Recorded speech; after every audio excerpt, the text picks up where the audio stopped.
my player of the week, I was kind of caught between a couple of options. I think I'm ending up going with Harry Smith, and it's not because I necessarily think he was the best performer in that Wigan-Warrington game, but I certainly think it means a lot to see him doing well, especially with Tommy Luluai out for a long time. But also, this is a kid who played all the games for Wigan last year, had a bit of a busted shoulder for half the season, had a lot of flack because his goal kicking didn't go the way that we all think it should. It's going that way this year. He actually finally missed one against Warrington, but it was from the touchline. It was when bottles were getting thrown on the pitch, and it was rectified on his next attempt from the touchline when he nailed it. So a big confidence boost, I think, at the moment for Harry Smith, and hopefully, it'll be the making of him as a Super League player, as a top team, Super League player at a top team. So I'm going to go with Harry Smith. Okay. In terms of stats, I would just give a word for Tyrone May with 4 try assists. Yeah, he was that's good stats. In terms of player of the week, I have to pick from the 2 games that I saw. So they may have been better performers in games that I've only seen 3 minutes of. But I was impressed with Danny Levi for the Giants. I think Farge got a lot of plaudits for the performance, and he was good, but Levi was just a touch better than him. So he's my player of the week. Good stuff. In predictions, I went 5 out of 6. Hull KR, obviously the ones that let me down. David went 4 out of 6. Wire contributing to the letdown for him. But David is still top of the host Super Brew, despite having the spoon this week. I'm second, Sarah's third. Alan, you're bottom still, but you have the yellow cap this week. I don't know if you just made some picks this week rather than not. Yeah, I've been having a very bad year, but it's all uphill from here. In the main Super Brew, Rich Owen is kind of alleviating the woes of his team by being top of that competition. Brendan Loftus though has the yellow cap this week, so well done to Brendan. And in the Fantasy League, Alan Bagley, similarly to Rich, is overcoming his side being sat outside the playoff positions by absolutely smashing it. He stays top, and with the best weekly score, he extends his lead in the Fantasy League. So plus the more things change, the more they stay the same. Exactly. Thanks everyone for getting their fan views in on those games. Obviously look out for the Google form links for next week's games. I'll need to remember to set those up because they are Challenge Cup games, but we hope that we can get plenty of views on the semi-finals, the women's final, etc. for us to talk about next week. We're now going to move into other results.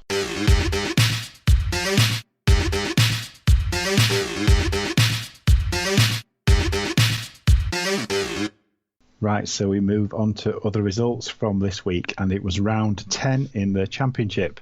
Started off on Friday night, Leigh 34, Sheffield 6.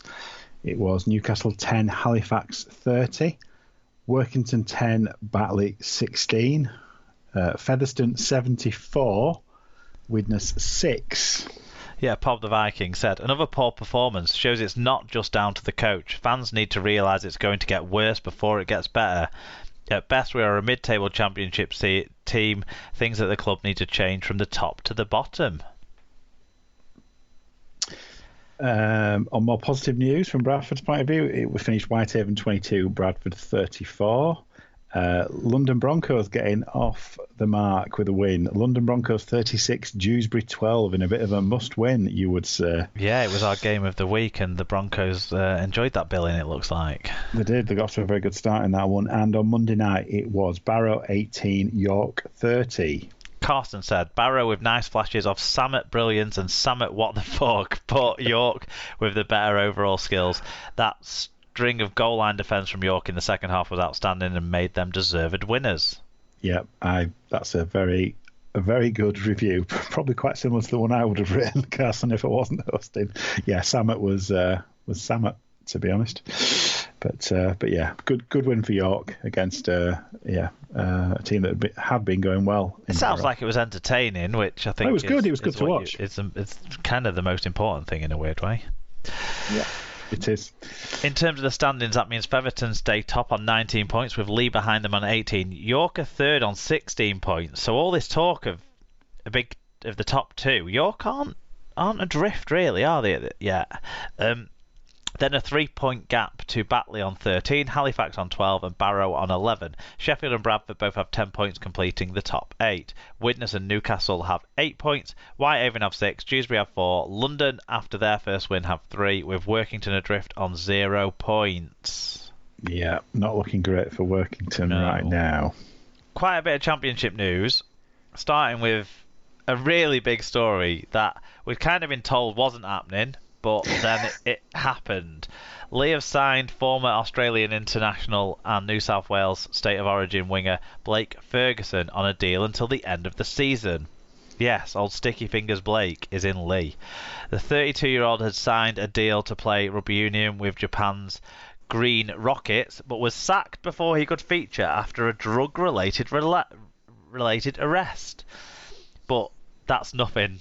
That doesn't stop you getting a job in the Championship. Ferguson was part of the Kangaroos' 2016 Four Nations win in England and the 2019 Origin Series winner. You're talking only 3 years ago he was playing State of Origin.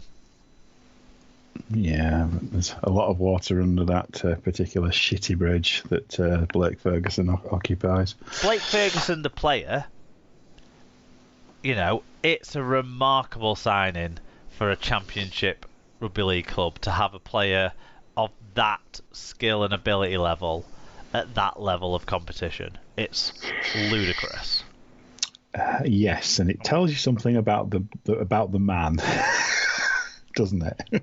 But him and Nenny McDonald on one side would be just so overpowering for any Championship opposition. It'd be a threat defending it, not necessarily attacking it, but defending it for any Super League opposition. It's crazy. Yeah, the lack of balance in the Championship just gets worse by that. Yeah, Blake Ferguson is a despicable human being. I think I can go on record and say that. But yeah, honestly, I wasn't surprised. I wasn't surprised by this. It feels like Lee and Featherstone are in one-upmanship at the moment to see which ridiculous signing can they make next. And yeah, it's stupid. It's stupid. Honestly, it's stupid. It's a player that they don't really need. It's money they don't need to spend. I don't know. It's just bonkers. It's absolutely bonkers. Castleford forward Tyler Heppy has joined Featherstone on a permanent deal as a mid-season signing. This doesn't feel like bonkers to me. This feels like Tyler Heppy finding his level.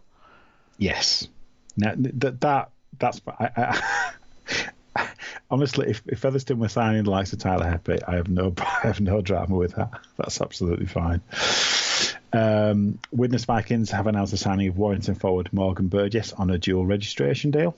Whitehaven have announced the loan signing of Leicester winger Harvey Barron on a short-term loan deal. So Newcastle have made 3 loaner signings. Forward Callum Field, 24, joins from Featherstone. Nigerian international prop Sadiq Adebayi and centre Jack Croft moved to the northeast from Wakefield. Yeah, you guess the Callum Field move was in direct correlation with the Tyler Heppy move. You would think. Yes. Yep. Possibly so. So we move into, it was round 6 in League One. It finished Cornwall 0, Rochdale 50. North Wales 84, West Wales 4. Some big scores. Keighley 96, London Scholars 0. Bit of a close one, this one. Midlands 6, Hunslet 22. Yeah, Barney at Bat and All Blue said, good game of Rugby League. The game was probably decided by a huge defensive effort by Hunslet, who held out for 14 tackles just before half-time despite having 2 men deservedly in the sin bin.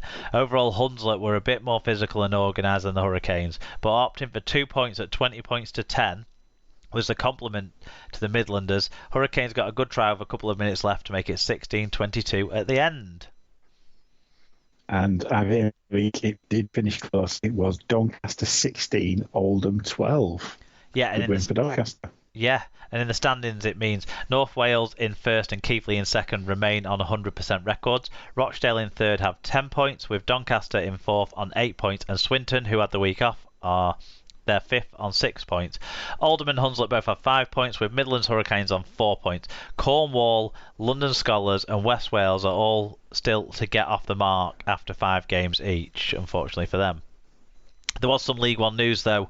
Cornwall have confirmed the signing of 4 youngsters from Leeds Rhinos on short-term loan deals. The quartet of Ollie Field, Mackenzie Turner, Joe Hurd and Joe Gibbons have joined the League One side on a 2-week loan. I think they might have all played actually, or some of them might have played in that Rochdale defeat, and I guess we'll be playing in the defeat to Hunslet next week. Yeah, I mean, obviously we haven't.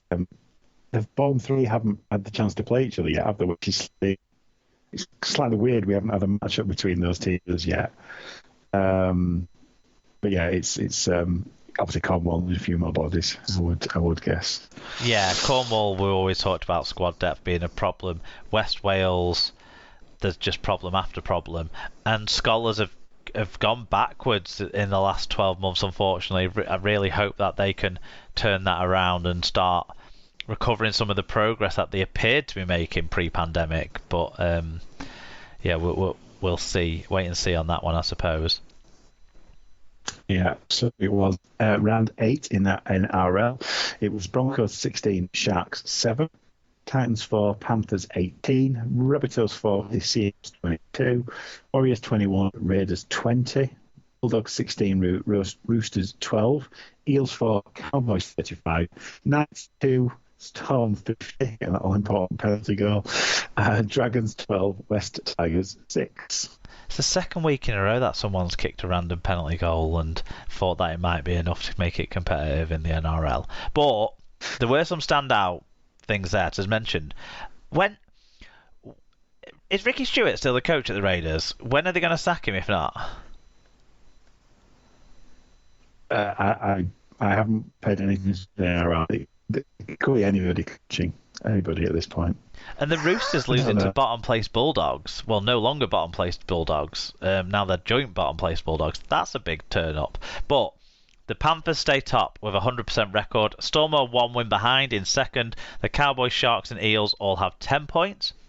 Then the rest of the table, so the remaining 11 sides, all have either 8 points or 4 points. The Rabbitohs, Roosters, Sea Eagles, Broncos, Dragons and Warriors all have 8. The Titans, West Tigers, Raiders, Bulldogs and Knights all have 4. We did get feedback in on one other game. It was Racing Albi versus what Alan Walker has called El Drax de Dema, but what he actually means, I guess, is the Centre Steve Catalan's side. But he said, Alan said, after the first team beat the Tigers came the turn of tomorrow's Drax. Albi has a river just like Castleford, but here the fish eat birds. Drax were too hard though.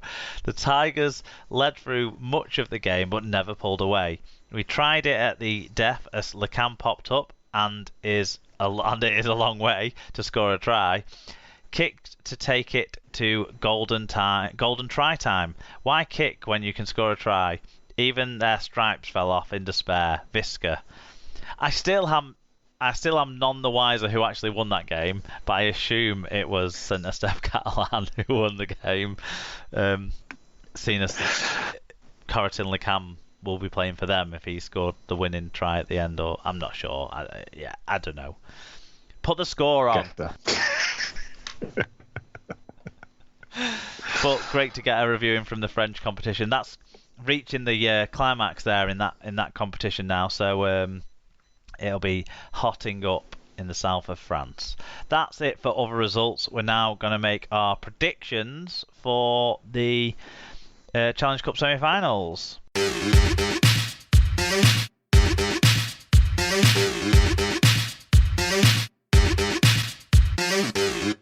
Predictions time, Alan, and I've tried not to spend too much time stressing and worrying about it, to be honest, so I don't know where I'm going to go in these, but we'll find our way.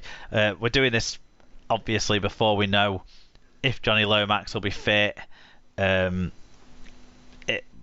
other selection dilemma issues across both both the men's semi-finals as well. But we're going to start with the women's Chelsea